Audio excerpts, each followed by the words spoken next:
Welcome to யாவரும் கேளீர். நான் உங்க பத்ரி பேசுறேன்.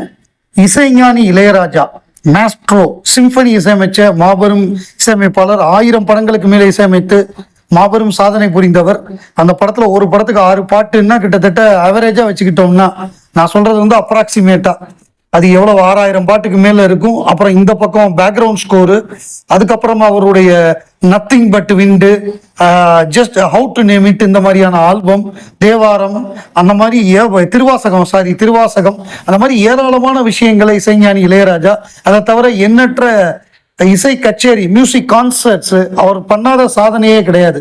இசைத்துறையில தமிழ், தெலுங்கு, ஹிந்தி, கன்னடம், மலையாளம் எல்லா லாங்குவேஜ்லயுமே இசைஞானி இளையராஜா அப்படின்னா அது வந்து ஒரு இந்தியாவுக்கே ஒரு பேர் எடுத்து கொடுத்த ஒரு மாபெரும் இசையமைப்பாளர்.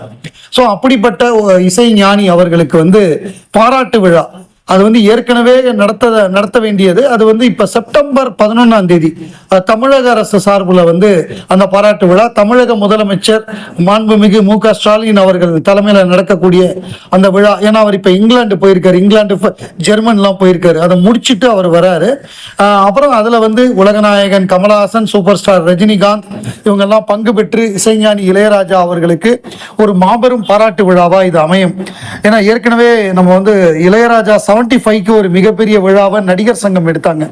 அதுக்கப்புறம் இப்ப இந்த விழா தமிழ் சினிமால பாராட்டு விழாக்கள்லயே பெஸ்ட் அப்படின்னா எனக்கு தெரிஞ்சு நான் பார்த்ததுல வந்து கமல் 50, விஜய் டிவி நடத்தின கமல் 50, அதுல வந்து எல்லாரும் கலந்துக்கிட்டாங்க. அதாவது தமிழ்ல வந்து இருக்கக்கூடிய பெரிய நட்சத்திரங்கள், தெலுங்கு, ஹிந்தி சினிமா, அந்த மாதிரியான இந்தியாவில் இருக்கக்கூடிய மிகப்பெரிய ஆட்கள் எல்லாமே கலந்துகிட்ட விழான்னா அது கமல் 50. அதுக்கப்புறம் கமல் 60, இளையராஜா 75.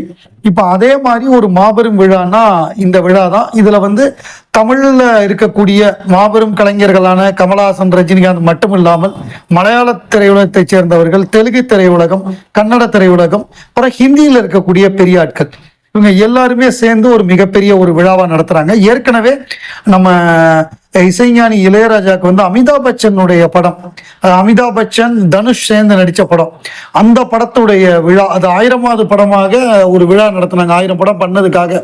அது 1000வது படம் கிடையாது, பட் 1000 படம் பண்ணதுக்காக அந்த ஆடியோ லான்ச் மாதிரி ஒரு நிகழ்ச்சியில உலகநாயகன் கமலஹாசன், அப்புறம் ரஜினிகாந்த் எல்லாமே கலந்துக்கிட்டு அமிதாப் பச்சன் கேள்வி கேட்க கமல், ரஜினி பதில் சொல்ற மாதிரி ஒரு நிகழ்ச்சி அப்படி நடத்தினாங்க இளையராஜாக்கு. அது வந்து பெரிய ஒரு ட்ரீட்டா இருந்தது இளையராஜா ரசிகர்களுக்கு. அதே மாதிரி இதுவும் ஒரு ட்ரீட்டா அமையும்.